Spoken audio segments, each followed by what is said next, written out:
અમદાવાદથી 17-18 કિલોમીટરના અંતરે આવેલું સાણંદ નગર કે જે હાલ ચર્ચાનો વિષય બની ગયો છે। આ રમઝાનના પહેલા શુક્રવારની નમાઝમાં નગરની વચ્ચે આવેલી ઝુમા મસ્જિદમાં લોકોને રસ્તા પર નમાઝ પઢવાની ફરજ પડી હતી। સ્થાનિક લોકોને ટ્રાફિકના પ્રશ્નો નડ્યા। સાણંદના મર્યાદિત મુસ્લિમો માટે મસ્જિદમાં પૂરતી વ્યવસ્થા છે, પરંતુ શુક્રવારના રોજ સાણંદ બહારના મુસ્લિમ વેપારીઓ, નોકરિયાત અને મુસાફરોના કારણે મસ્જિદ ભરાઈ જતી હોવાના કારણે બહારથી આવેલા લોકોને રસ્તા પર નમાઝ પઢવાની આકસ્મિક ફરજ પડી ગઈ હતી। ત્યારબાદ મસ્જિદની નજીક જ સંગઠન ચલાવનારા અને અન્યોએ રસ્તા પર નમાઝ પઢવા બાબતે વાંધો ઉઠાવ્યો હતો, પરંતુ છેલ્લા 2 દિવસથી સામસામે બેસી અને ચર્ચાઓ કર્યા બાદ હવે સાણંદના વિવાદનું નિરાકરણ આવ્યું હોય તેવું લાગી રહ્યું છે। ચક્રવાત ન્યૂઝ આજે આવ્યું છે સાણંદની અંદર, અને સાણંદની અંદર જે મુદ્દો હતો કે અહીંની જે મુખ્ય બજારની અંદર આવેલી જુમ્મા મસ્જિદ પર લોકો શુક્રવારના દિવસે બહાર રસ્તા પર જે નમાઝ પઢતા હતા, અને એના માટે અમુક લોકોએ ત્યાંના સ્થાનિક વેપારીઓ અથવા તો ત્યાંના સ્થાનિક આગેવાનો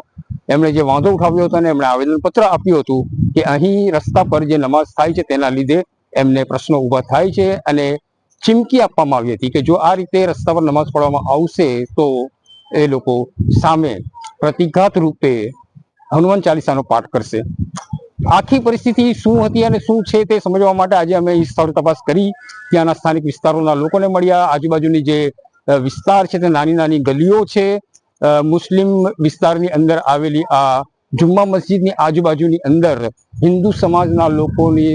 વ્યાપાર ધંધાના ત્યાં દુકાનો આવેલી છે, ઓફિસો આવેલી છે, બાજુમાં ત્યાં રહેણાંકના મકાનો છે, અત્યંત નાની ગલીઓ છે। અને જ્યારે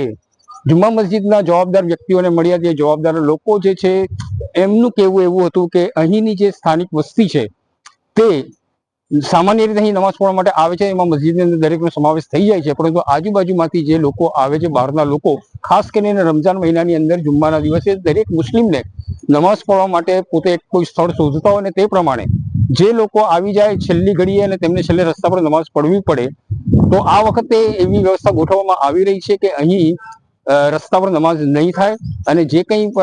વ્યક્તિઓ નમાઝ પઢવા માટે આવશે તેમને ગમે તેમ કરીને મસ્જિદની અંદર સમાવેશ કરી લેવામાં આવશે।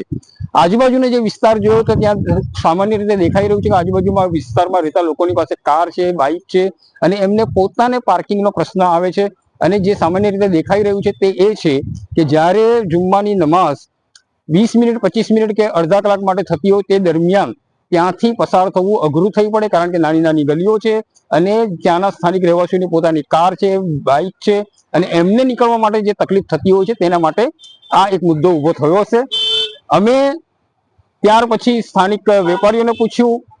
દરેક વ્યક્તિ કેમેરાની સામે બોલવા, જ્યારે એ લોકો એમને લાગે છે કે ભાઈ મુદ્દો હવે આ સરળતાથી પતી જશે, લોકોની સાથે ચર્ચા વિચારણા થઈ રહી છે, તો નકામી રીતે મીડિયાની અંદર આ વસ્તુ નહીં ચગાવવી જોઈએ એવી લોકોની લાગણી હતી। તેના કારણે અમે જે લોકોએ આની અંદર હકારાત્મક પ્રતિભાવ આપ્યો છે તેમના પણ તમને